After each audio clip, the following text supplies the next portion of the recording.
विरोधी पक्षाचे उपराष्ट्रपती पदाचे संयुक्त उमेदवार न्यायमूर्ती बी सुदर्शन रेड्डी यांचा उमेदवारी अर्ज आम्ही दाखल केला आणि त्या ठिकाणी अर्ज दाखल करतात स्वतः माननीय शरद पवार आणि शिवसेनेतर्फे मी उपस्थित होतो। एक दिवस आधी संसदेच्या मध्यवर्ती सभागृहात सुदर्शन यांचं स्वागत करणारी आणि पाठिंबा व्यक्त करणारी जी विरोधी पक्षांची बैठक झाली त्यात मी आणि शरद पवार उपस्थित होतो। मी जे भाषण केलं त्या भाषणात मी स्पष्ट सांगितलं, शिवसेना आणि शिवसेना पक्षप्रमुख उद्धव ठाकरे यांनी विरोधी पक्षाचे संयुक्त उमेदवार सुदर्शन रेड्डी यांना पूर्ण पाठिंबा जाहीर केलेला आहे। ही झाली पक्षाची भूमिका, माननीय उद्धव ठाकरे यांची भूमिका। आता विषय राहिला तुम्ही जो का विचारताय की राज्याचे मुख्यमंत्री देवेंद्र फडणवीस यांनी महाराष्ट्रातल्या प्रमुख नेत्यांना मतांसाठी फोन केला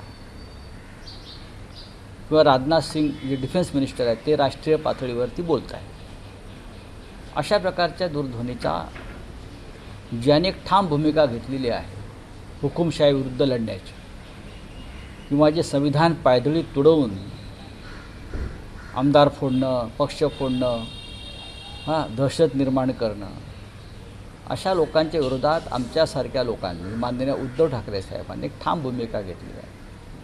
त्याच्यामुळे अशा फोनकडे आम्ही एक शिष्टाचार म्हणून पाहतो। शिष्टाचार मला आश्चर्य वाटतं, जो पक्ष तुम्ही फोडलात हिंदू हृदय सम्राट बाळासाहेब ठाकरेंचा किंवा माननीय शरद पवार साहेबांचा जो पक्ष तुम्ही अशा पद्धतीनं संविधानाच्या विरोधात जाऊन फोडलात, आमदार खासदार 50-50 कोटीला विकत घेतले देवेंद्र फडणवीस आणि त्यांच्या लोकांनी, आणि तुम्ही त्याच पक्षाकडे मतं मागताय। हे फक्त आमच्याकडे नाही, ते देशभरात अशी मतं मागितली जात आहेत। आपल्याकडे बहुमत आहे असं आपण म्हणता, तरी तुम्ही अशा प्रकारे मतं मागण्याची गरज नाही असं एक भूमिका आम्ही सगळ्यांनी घेतलेली आहे। का मतं मागताय तुम्ही आणि तुम्हाला आमच्याकडे मतं मागण्याचा काय अधिकार आहे? तुम्हाला भीती वाटते का तुमची मतं फुटतील जे चित्रात दिसत आहे, किंवा जो डुप्लिकेट शिवसेना आहे त्यांची मतं फुटतील? कारण देशातलं वातावरण आहे तसं। ही निवडणूक उपराष्ट्रपदाची सहज नाही आहे। दोन्ही बाजूंनी ठीक आहे, आज कागदावर बहुमत दिसतं आहे मोदींकडे बहुमत दिसतं आहे, पण आंध्रचे उमेदवार असल्यामुळे तेलंगणा आणि आंध्रमध्ये एक अस्वस्थता आहे। ज्या पद्धतीनं आम्ही प्रतिभाताई पाटील राष्ट्रपती असताना, आम्ही NDAमध्ये असतानासुद्धा एक मराठी भूमिकन्या म्हणून प्रतिभाताई पाटलांना हिंदू हृदय सम्राट शिवसेना प्रमुख बाळासाहेब ठाकरे यांनी पाठिंबा दिला होता। अशा प्रकारची भूमिका आंध्र आणि तेलंगणाचे खासदार घेतील का अशी भीती या लोकांना वाटते। आणि शिवाय जे वातावरण राहुल गांधींनी देशात निर्माण केलेलं आहे, बिहार असेल, अन्य काही जागातलं असेल, क्रॉस वोटिंग व्हायची शक्यता आहे ना। देवेंद्र फडणवीस राज्याचे मुख्यमंत्री आहेत किंवा राजनाथ सिंग हे देशाचे संरक्षण मंत्री आहेत, त्यांच्यावर जबाबदारी असेल, त्यांनी तो शिष्टाचार म्हणून माननीय उद्धवजीशी चर्चा केली असेल, तर त्यात वावगं काही नाही। अशा प्रकारच्या निवडणुकामध्ये अशा चर्चा होत असतात। नाही, पण राऊतसाहेब त्यात असं आहे की NDAमध्ये तुम्ही घटक पक्ष असताना प्रतिभाताई पाटील किंवा मग प्रणव मुखर्जी यांच्या वेळेस बाळासाहेबांनी एक वेगळी भूमिका घेतली होती। आज फडणवीस असं आवाहन करत आहेत की NDAचे उमेदवार हे महाराष्ट्राचे मतदार आहेत, महाराष्ट्राचे राज्यपाल आहेत। आम्हाला देवेंद्र फडणवीस यांनी ही चाणक्यगिरी शिकवू नये। ते महाराष्ट्राचे मतदार आहेत, मग त्यांनी धोतर नेसून जायला पाहिजे होतं ना, लुंगी घातली नसतं। पाहिलं का तुम्ही काल फोटो? कोणताही राज्यपाल हा जेव्हा त्या राज्यामध्ये असतो तेव्हा तो राज्याचा प्रथम नागरिक असतो। Governor is the first citizen of the state असतो. हे आम्हाला माहिती आहे. घटना आम्हाला त्यांच्यापेक्षा जास्त माहिती आहे. आम्ही घटनेचं पालन करतो. ते घटना पायदळी उडवतात. ते या राज्याचे मतदार आहेत, नागरिक नाही. ते आता यापुढे या राज्याचे मतदार नसतील, ते दिल्लीचे असतील.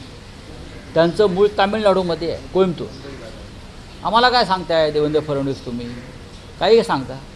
मराठी माणूस तुम्ही दिला असता तर त्याच्यावरती चर्चा होऊ शकली असती. मराठी माणूस जर कोणी दिला असता तर त्याच्यावर भूमिपुत्र म्हणून नक्कीच चर्चा होऊ शकली असती, सगळ्यांनीच केली असती. आता नाही.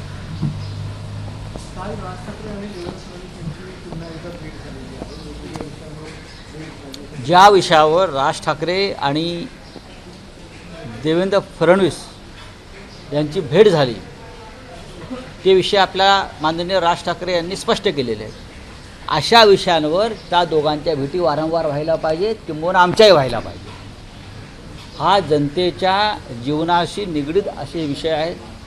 मुंबईवरती आदळणारे लोंढे, मुंबईवरती होणारं परप्रांतीयांचं आक्रमण, मुंबईत सुरू असलेली एका समाजाची कबूतरबाजी, हे विषय मुंबईसारख्या शहराच्या आरोग्याशी, समाज जीवनाशी संबंधित आहेत.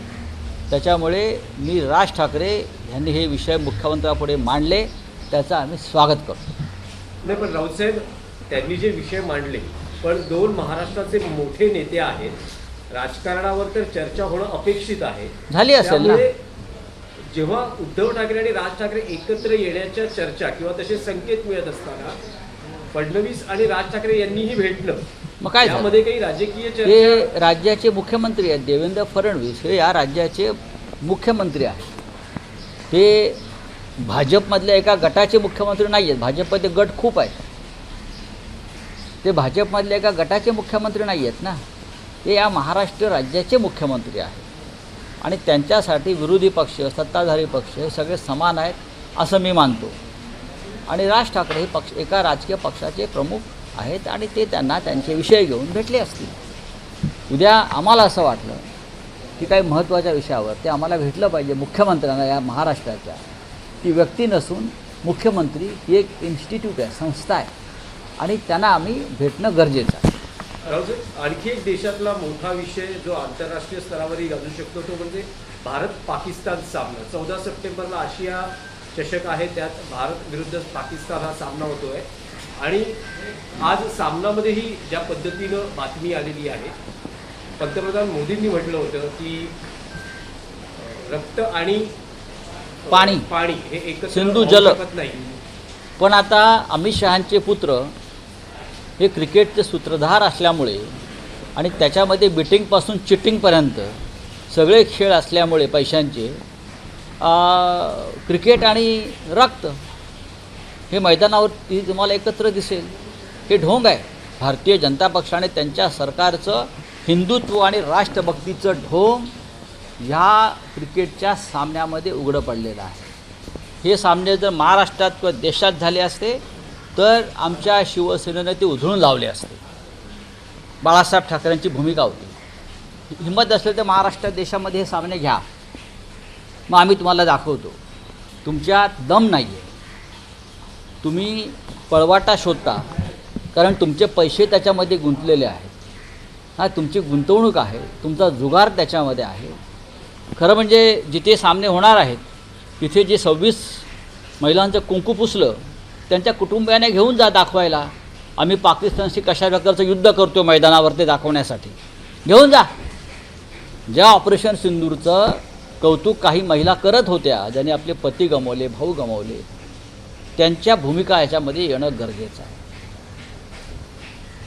हा भारतीय जनता पक्षाचा हा जो कावा आहे किंवा मोदी यांचं जे ढोंग आहे, हा जो बुरखा आहे, तो फाटलेला आहे याच्यामध्ये पूर्णपणे.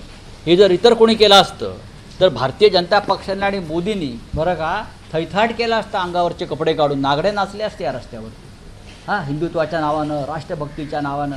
आज एका तरी भारतीय जनता पक्षवाल्यांच्या गळ्यातून निषेधाचा सूर आला असेल तर मला सांगा. मला आश्चर्य वाटते, बाळासाहेब ठाकरेंचा फोटो लावून जे राजकारण करतायत डुप्लिकेट शिवसेनावाले, बरं का, अमित बाळासाहेबांचे खरे वारसदार म्हणे.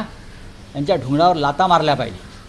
वारसदार पाकिस्तानबरोबर क्रिकेट खेळत आहे, तिकडे ऑपरेशन सिंदूर अर्धवट टाकलं, आता क्रिकेट खेळत आहे. 26 महिलांचा आक्रोश अद्याप संपलेला नाही, त्यांच्या घरातला दुखवटा संपलेला नाही, अजून ते अतिरेकी सापडलेले नाहीत, आणि तुम्ही पाकिस्तानबरोबर क्रिकेट खेळता. ज्या चीननं पाकिस्तानला आपल्या विरोधामध्ये युद्धासाठी सामग्री दिली त्या चीनबरोबर व्यापाराच्या चर्चा करताय. काय तुमचं धोरण आहे काय मला सांगा.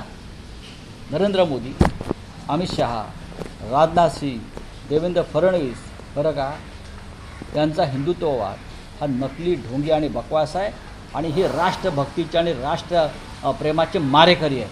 नाही, पण सरकार किंवा देशाचा क्रीडा विभाग यावर असा खुलासा करतो की अरे त्यांच्या खुलासाला विचार नाही असं कोण. वाटतं की आंतरराष्ट्रीय स्तरावरचे काही काही बंधनं नसतं. किंवा काही नियम असतात. त्याच्यावरती राष्ट्रभक्ती आणि हिंदुत्व आहे ना. तसले नियम क्रिकेट खेळू नका का उपाशी मरणार आहात. भारतीय क्रिकेटचे जे खेळाडू आहेत त्यांच्यामध्ये राष्ट्रभक्तीचा थोडा जरी ठिणगी असेल तर ते खेळणार नाही. पण हे सगळे मोदीच्या, अमित शहाच्या दबावाखाली क्रिकेट खेळतात पाकिस्तानबरोबर. तुमच्यावर कुठला दबाव आहे? ट्रम्पचा दबाव आहे क्रिकेट खेळा म्हणून? पाकिस्तानबरोबर क्रिकेट खेळा म्हणून कोणाचा दबाव आहे मला सांगा. या जगातले किती देश क्रिकेट खेळत आहेत? या देशातले 13 किंवा 14 देशच क्रिकेट खेळत आहेत, आणि या भूमीवर 160 देश आहेत. अमेरिका क्रिकेट खेळत आहे, रशिया क्रिकेट खेळत आहे. मला सांगा, ब्रिटिशांचा खेळ आहे. तुम्ही हिंदुत्ववादी आहात ना, तुमच्यावर दबाव कोणाचा आहे मला सांगा, आम्हाला सांगा ना. भारतामध्ये जर हा सामना झाला असता तर शिवसेनेनं हा सामना उधळून लावला असता. आमची ती परंपरा आहे. आता तुमचे ते दाढीवाले आहेत ना, त्यांचा पक्ष शिवसेना म्हणून मिरवत आहेत, त्यांची भूमिका काय? विचारा जाऊन त्यांना काय भूमिका आहे त्यांची. चलिए बोलिए. सर, आज एक प्रश्न आज एबीपी माझं कॅम्पेन आहे की पाण्यातून कोणाचं? एबीपी माझं कॅम्पेन आहे, पाण्यातून मुंबईच्या बाहेर पडलं पण खड्ड्यात अडकलेली आहे. संपूर्ण मुंबईमध्ये, मुंबईच्या आसपास सगळ्या शहरामध्ये दावा केला जात होता की सिमेंटचे रस्ते आम्ही करतो आहोत. 400 कोटींचं कॉन्ट्रॅक्ट दिलेलं आहे आणि सगळे रस्ते आम्ही सिमेंटचे करतो. पण आता पुन्हा एकदा मुंबईचे सगळे रस्ते डांबराचे रस्ते यासाठी केले जातात, ते पावसात वाहून जावेत यासाठीच त्याची रचना असते. कारण नवीन टेंडर, नवीन कमिशन, नवीन बजेट. सिमेंटच्या रस्त्यामध्ये तुम्हाला पैसे खाण्यास वाव कमी असतो. हा भ्रष्टाचार. डांबराचे रस्ते, रेती, वाळू, बरं का, हा एक या राज्यातला आणि देशातला सगळ्यात मोठा भ्रष्टाचार आहे. काल माझ्या माहितीप्रमाणे राज ठाकरे यांनी हाच विषय मुख्यमंत्र्यांकडे मांडलेला आहे. रावसाहेब, आणखी एक विषय होता की अजित पवार असं म्हणाले की विधानसभा निवडणुकीच्या निकालांवेळी मवियातील तिन्ही पक्षांनी सीएम होण्याचं स्वप्न बघितलं होतं आणि 3 पक्षांनी हॉटेल्स, विमानं बुक केली होती. आम्ही एकत्रच होतो, पण तिन्ही पक्षाचं म्हणण्यापेक्षा शिवसेना वगळून 2 पक्षाचं पक्कं एकमत होतं. काँग्रेस आणि राष्ट्रवादी कोणत्याही परिस्थितीमध्ये एकनाथ शिंदे यांना मुख्यमंत्री आम्ही होऊ देणार नाही, त्यांच्या नेतृत्वाखाली काम करणार नाही. अपरिपक्व आणि कनिष्ठ नेतृत्व, ज्युनियर लिडरशिप आहे असं त्यांचं म्हणणं. एवढं मी सांगतो. चला बोलिए. प्रधानमंत्री नरेंद्र मोदी गया है, आज गया है और नीतीश कुमार के राजनीतिक करियर और उनकी पार्टी पर पिंडदान करने आ गए हैं, असं आरजेडीचे लालू प्रसाद यादव म्हणत आहेत. बरोबर बोलले आहेत. उसने जो कहा है लालू जी ने, उसमें गलत क्या है? पिंडदान जो है वो एक हिंदुत्व का एक प्रक्रिया है, और जिस तरह से नीतीश कुमार को ख़त्म करने की कोशिश भारतीय जनता पार्टी ने शुरू की है, अब नीतीश कुमार को बीजेपी मुख्यमंत्री नहीं बनने देगी और बीजेपी भी मुख्यमंत्री नहीं बना सकेगी. तो उनकी पार्टी का पिंडदान करने ही तो आज मोदी जा रहे हैं ना. मीन जनता दल यूनाइटेड पार्टी को मोदी जी ने ख़त्म कर दिया है. रावसाहेब, उन्हें पूरे मुंबई में सिर्फ गड्ढे ही दिखाई देते, उनका पूरा राज्य ही गड्ढा है, ऐसा कहा है राज ठाकरे जी ने कल. उनका ये सच है. पूरे मुंबई नहीं, पूरे राज्य में. इसलिए एक तो कहाँ भी लोकल बॉडीज़ का चुनाव नहीं हुआ है, वहाँ किसी का शासन नहीं है. जो हमारे मंत्री है एकनाथ शिंदे, उनका विभाग है, वहाँ से भ्रष्टाचार चलता है. सीमेंट के रास्ते बनाने की बात ये लोगों ने की थी, लेकिन अगर सीमेंट से रास्ते बनते हैं तो सालों साल उसकी मरम्मत नहीं करनी पड़ती, वो टिकते हैं, वहाँ पैसा और भ्रष्टाचार कम हो जाता है। लेकिन जो डांबर है, हम जिसे डांबर बोलते हैं या वाड़ू बोलते हैं, उनके रास्ते बनते हैं तो हर बारिश में बह जाते हैं, फिर नया टेंडर आता है, नया ठेकेदार आता है, उससे नया कमीशन मिलता है। तो ये सिलसिला रखने के लिए ये गड्ढे खड्डे सब बनाए जाते हैं। राव साहब, उपराष्ट्रपति पद के चुनाव में एनडीए ने महाराष्ट्र के मुख्यमंत्री देवेंद्र फडणवीस जी को समन्वयक घोषित किया है और फडणवीस जी ने शरद पवार हो, उद्धव ठाकरे हो, ऐसे महाराष्ट्र के बड़े नेताओं को फोन किए। वो चाहते हैं कि इन पार्टियों का समर्थन मिले, क्योंकि उनको लगता है कि उनके समर्थक जो लोग हैं, वोटर्स हैं, वो क्रॉस वोटिंग कर सकते हैं। एक डर उनके मन में, खास करके तेलंगाना, आंध्र प्रदेश, बिहार, तो ये कोई बैलेंस करना चाहते हैं। लेकिन आपने देखा होगा, जिनके आपने नाम लिए हैं, तो मैं हूँ या शरद पवार साहब हो, कल हम सब लोग, हमारे अपोजिशन के यूनाइटेड उम्मीदवार बी सुदर्शन रेड्डी साहब की जो नॉमिनेशन फाइल हुई, नामांकन फाइल हुआ, हम सब लोग वहाँ थे, हम रहेंगे और कोई हमारा वोट ना टूटेगा ना फूटेगा, चिंता मत करिए। शिष्टाचार की बात होती है, डर की बात है उनके मन में, हम एक साथ रहेंगे। लेकिन राउत साहब, प्रतिभा पाटिल हो या प्रणब मुखर्जी हो, बाला साहब ने एनडीए से हटकर एक भूमिका ली थी। फडणवीस भी कहते हैं कि सीपी राधाकृष्णन ये महाराष्ट्र के राज्यपाल रह चुके हैं, वो महाराष्ट्र के मतदाता रह चुके हैं, इसीलिए वो रह चुके हैं। कोई भी गवर्नर उस राज्य के मतदाता सूची में आते हैं, कोई भी गवर्नर किसी भी राज्य में। द्रौपदी मुर्मू जी झारखंड में राज्यपाल थी, तो वहाँ की वो मतदार सूची में नाम था। सीपी राधाकृष्णन झारखंड में जब थे राज्यपाल, तो उनका नाम वहाँ के मतदार सूची में था। उसमें नई बात क्या बता रहे हैं देवेंद्र जी? वो भूमिपुत्र नहीं है, वो तमिलनाडु कोयम्बटूर के नागरिक है, वो वहाँ ही जाएंगे वापस। ठीक है, चलो। एक क्रिकेट से जुड़ा सवाल है कि 14 सितंबर को भारत बनाम पाकिस्तान ये मैच एशिया कप में खेला जाएगा। शिवसेना उद्धव बाला साहब ठाकरे पार्टी की क्या भूमिका है? पार्टी की भूमिका हमारी नहीं है, हमारी भूमिका तो स्पष्ट है। टेररिज्म और क्रिकेट एक साथ नहीं हो सकता। टेररिज्म, और जब ये बात हुई है तो हमने, चाहे दिल्ली हो चाहे मुंबई में हो, हमने वो जो स्टेडियम के पिच उखाड़ दिए हैं। अगर अभी इस प्रकार का पाकिस्तान के साथ क्रिकेट का मैच इंडिया में होता है, ये करने की हिम्मत रखेंगे महाराष्ट्र में या देश में, तो हमारी भूमिका वही रहेगी। हम अंदर घुस जाएंगे स्टेडियम में, हमारे शिवसैनिक, और मैच होने नहीं देंगे। अब ये कहाँ कर रहे हैं? देश के बाहर कर रहे हैं, पाकिस्तान के साथ दुबई में कर रहे हैं। क्रिकेट का मुखिया कौन है देश में? अमित शाह और उनका बेटा है। सबसे ज़्यादा बेटिंग चीटिंग ऑनलाइन कहाँ चलती है? क्रिकेट में चलती है। तो ये पैसे का, गैम्बलिंग का खेल दुबई में बीजेपी सरकार कर रही है, सब उनका पैसा वहाँ इन्वेस्ट है। हमारी आक्रोश महिलाओं का, जिनका सिंदूर उजाड़ गया, वो अब तक ख़त्म नहीं हुआ है, और आप उनसे क्रिकेट खेल रहे। आपने कहा था पानी और खून एक साथ नहीं बहेगा, तो पानी और क्रिकेट एक साथ चलेगा? मोदी जी, शर्म आनी चाहिए भारतीय जनता पार्टी को। अब तक धिक्कार का एक सुर नहीं निकला है। अगर ये और किसी की सरकार होती और क्रिकेट खेल जाते, तो ये सब लोग बीजेपी के सड़क पर आकर नंगे नाचते हमारे खिलाफ। महाराष्ट्र में शिवसेना के नाम पर जिसने धब्बा लगाया है, ये शिंदे बिंदे जो लोग हैं, बाला साहब का फोटो लगाते हैं, उनकी भूमिका क्या है बताइए? अगर ये मैच महाराष्ट्र में और देश में होता तो हम ये मैच होने नहीं देते। ये उनको डर है। हम असली शिवसेना की ये भूमिका हमेशा रहेगी। डुप्लीकेट वाले जो करना वो कर लीजिए। भारतीय जनता पार्टी भी डुप्लीकेट बन गई है। एक ज़माने में उमा भारती से लेकर सबकी यही राय थी कि पाकिस्तान के साथ क्रिकेट नहीं होना चाहिए। अब ये करने जा रहे हैं। कहाँ है मोदी जी का हिंदुत्व? कहाँ है अमित शाह जी का हिंदुत्व? कहाँ है राजनाथ सिंह जी का हिंदुत्व और राष्ट्रवाद? ये बोगस है सब। चलिए, थैंक यू। एबीपी माझा, उघडा डोळे बघा नीट।